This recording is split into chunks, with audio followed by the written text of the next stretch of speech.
West Virginia finishes the regular season 8-4, and for all intents and purposes, it was a successful year for West Virginia, considering where they were the previous 4 years and where they were predicted to finish in the preseason polls. So, as part of this successful season, and as part of what could be the turnaround for this West Virginia Mountaineer program, a lot of players from the state of West Virginia are contributing to this success. Despite what former coach Dana Holgerson might have said, you can recruit players from West Virginia and win the Big 12 with them. And I'm going to focus on these in-state players in this video, and I'm going to do it right after this word from my sponsor. Ladies and gentlemen, this episode is brought to you by Dutch Miller Automotive, where friends and family pricing means you get the best deal right up front on any new or pre-loved vehicle in stock every time. With brands like Chevrolet, Chrysler, Dodge, Jeep, Ram, Kia, Hyundai, Ford, GMC, Buick, and Subaru, the Dutch Miller Automotive family is always growing and ready to put you in the car or truck you've been searching for. Check out our inventory across West Virginia at DutchMillerAuto.com or come in today to the home of friends and family pricing, only at a Dutch Miller Automotive store near you. What is up, college sports fans, Big 12 fans, and fellow members of Mountaineer Nation? Welcome into another edition of Kuz's Corner. Belly yourself up to the bar and let me serve you up this shot of top-shelf college football content. On tap in this episode, we are talking about the in-state talent that West Virginia had on the roster in 2023 that helped propel them to an 8-4 record. Now, I haven't went back in history, and I'm not real great at college football history. I did not start following West Virginia football very seriously until I was an adult, probably in my early to mid-20s. So I'm sure there may be teams from the quote-unquote good old days or old days with a lot of West Virginia ingrown talent on the roster. But at least in recent memory, this is the most in-state talent I remember being key contributors on a team. When I mean key contributors, I'm talking about starters, guys who were in the two deep, and guys who were putting up numbers for the team. I know teams have always been full of a lot of practice squad guys and a lot of role players, and those guys are important to a team. I'm not trying to downgrade them or downplay that.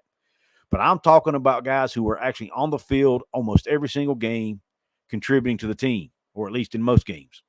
And in this video, I'm going to talk about some of these individuals and some of the contributions they made, and some of them I'm going to have stats with them. Some of them I'm going to go over some of their accolades and things like that. The first player we have to talk about, and we've got to start up front, guys, because that's where most of these guys are.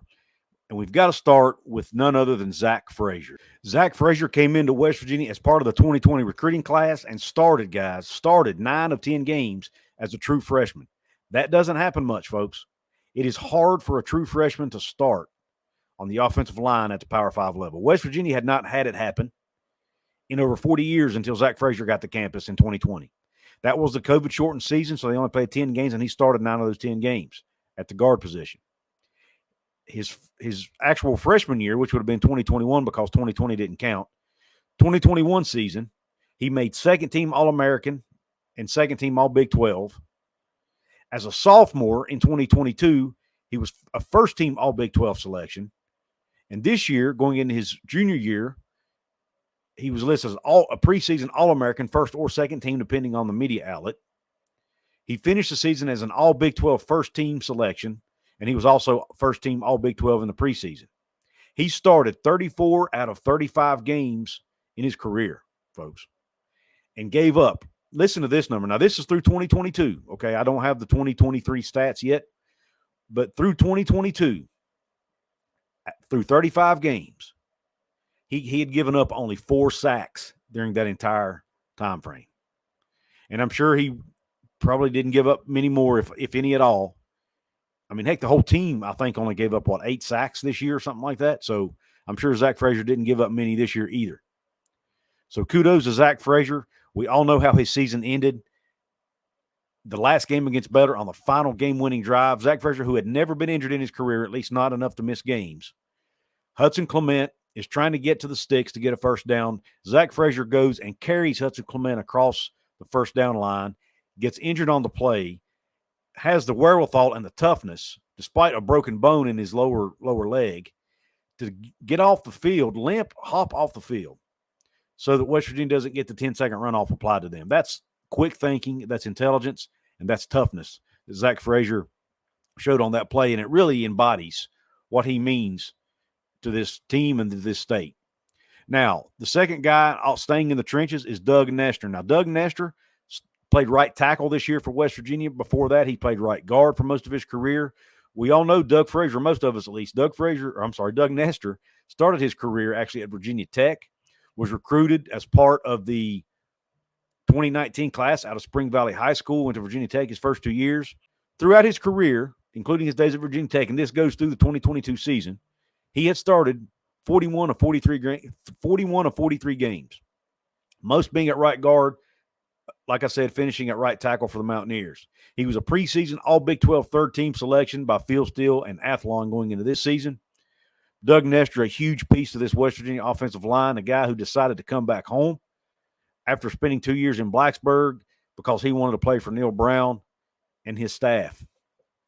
Now, the next guy, Wyatt Milam. Wyatt Milam, again, one of the members of this really great and some could say elite offensive line at West Virginia. Also from Spring Valley High School, came in the class of 2021. So he is a true junior.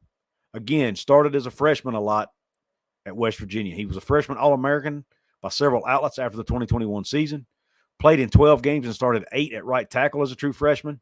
Started all 12 games at left tackle his sophomore year. And again, this year he started all games or most games at left tackle. He did miss a couple games with injury this year, but started most of the season at the left tackle spot and was one of the highest graded players on this team, according to Pro Football Focus, and the highest graded offensive lineman, and will more than likely, just like Zach Frazier, will more than likely play on Sundays and be a draft pick when he enters the draft, which will likely happen after the 2024 season. Next on this list, we have to recognize Nick Malone, another offensive lineman. Nick Malone is what they call a Swiss Army knife. He's played a lot of different spots on this West Virginia offensive line. He came to West Virginia out of Morgantown High School, so he's a hometown kid. Came there from Morgantown High School as part of the 2019 class. Redshirted his freshman year. Then, of course, the 2020 season happened, which didn't count against him. So he was actually only a true freshman, or a redshirt freshman, rather, going into the 2021 season. He started a couple games this year because of injuries to both Nestor and Wyatt Milam. He also was in the 2 deep at not only tackle, but even at the guard spot throughout his career. Even came in as an extra tight end at times when they wanted to put in a jumbo package and have extra linemen up there. He came in and played the tight end spot to give them an extra blocker up front. So Nick Malone has he's already had a really good and solid career at West Virginia. Neil Brown in a press conference earlier this year said that he thinks Nick Malone has the ability to play on Sundays. And this is a guy who came in as a walk-on, guys.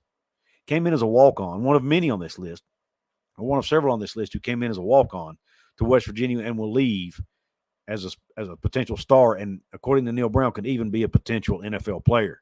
So hats off to Nick Malone, another in-state star who contributed to this team. Next on the list, staying in the trenches but going to the other side of the football, Mr. Sean Martin. Sean Martin, a native of my county, Mercer County, came to West Virginia from Bluefield High School as part of the 2020 recruiting class, just like Zach Frazier. That was the COVID year. Didn't get on the field a whole lot early in his career, but he did see playing time as a freshman, but didn't start and didn't actually earn his first start until last season, the 2022 season, when he took over the starting duties for Taj Austin. Performed really well and was able to solidify that spot, was the full-time starter at left defensive end in 2023. And in his career, he has 76 total tackles, 5 sacks, 1 forced fumble, 13.5 tackles for loss, and 7 QB hurries. Now, if you want to look at just the 2023 season, 27 total tackles, 4 QB hurries, a sack, 5 tackles for loss, and had that big field goal block against TCU that's, in my opinion, one of the biggest plays of the year for this Mountaineer team to help vault in for this 8-4 record. Now, a lot of people might say, well, Coos, those stats don't blow you away when you look at those numbers for this year. But you've got to remember, Sean Martin was taking on double teams a lot this year. And as a lineman, defensive lineman, taking on a double team, that's part of your job. That means you're good. That means you're a threat to get into the backfield, so they feel the need to double team you. And what that does, it opens up lanes for linebackers and other linemen potentially to blitz and hit gaps. So taking up a double team, even though it doesn't get into the stat sheet, is a very, very important piece to being a defensive lineman, and Sean Martin did that on occasion this year. Now, Sean Martin could leave and try his hand at the NFL draft. He is eligible to do that. However, I feel like Sean Martin will likely come back for the 2024 season to try to improve his NFL draft stock because, to be honest, I'm not sure he's put enough on film yet to get drafted at this point in his career. He has a chance to do that with another solid season in 2024. He has the measurables. He's 6'5", 290. So he has the measurables to really attract attention from NFL teams. He just needs to put more consistent play on tape for another season, at least in my opinion. Now let's go to the skill position guys. The first one on the list is Preston Fox, another guy who came to West Virginia as a walk-on. He's, again, out of Morgantown High School, and again, one of those guys from the class of 2020. Preston Fox, for this season, had 26 receptions, 368 yards, and 2 touchdowns. He averaged 14.15 yards per reception, which is a solid number. We all know he's made a lot of big catches for us. Remember the big catch he made against Baylor there in that game where he went down hard on the turf. He put his body on the line, laid out for a ball that Garrett Green overthrew slightly, and ended up hitting the turf or hitting the ground and getting injured, having to leave the game. So he put his body on the line for this team. Was also solid in the return game. He returned 18 punts for 145 yards, which is an average of 8 yards per return, and returned 8 kickoffs for 172 yards, an average of 21.5 yards per return.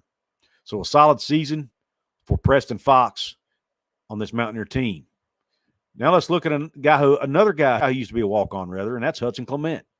Hudson Clement really blew onto the scene in that Duquesne game where he caught 3 long touchdown passes from Garrett Green, was awarded a scholarship after that game, but he had a solid campaign really throughout the whole season. When you look, the 2022 recruit from Martinsburg High School caught 17 balls on the year for 391 yards, which is an average of 23 yards per catch. At one time, he was leading the nation in that category. I haven't checked to see if he kept that spot. But he also had 4 touchdown catches. We all know the 3 in the Duquesne game, and then the one big one he had that put West Virginia ahead against Houston before that awful Hail Mary that Houston was able to complete there at the end. Now let's talk about a couple guys who probably don't get talked about enough and who don't get enough love. And the first one is Grayson Malashevich. Now, Grayson Malashevich is a backup receiver for this team, but has really been more valuable as a holder for the Kickers. Last year he held for Casey Legg. This year he's been holding for Michael Hayes in most of the games. He's done a really solid job as the holder. The holder a lot of times don't get talked about enough, but a bad hold, and it's usually a missed kick. Sometimes you don't get to kick it at all on a bad hold. Holding is hard. I've done it. You're on the ground on one knee. You have to catch the snap coming from the center. It's not always a perfect snap. And you have to get that ball in position hopefully with laces out in a matter of a second or two before that kicker gets to you.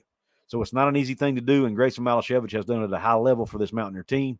He came to West Virginia as part of the 2019 class out of Spring Valley High School, another walk-on who eventually was awarded a scholarship by Coach Brown and the staff. And then the last guy I want to talk about is Caden Bizer. Caden Bizer contributed to this team by giving depth at the linebacker spot the last 2 years, especially this year. We all know Trey Latham went down with a season-ending injury in the TCU game. Then a few games later, Josh Favris went down with an injury for the rest of the year, so they had to rely on Caden Bizer to step in and play more snaps. Caden Bizer came to West Virginia out of Morgantown High School as part of the 2021 class.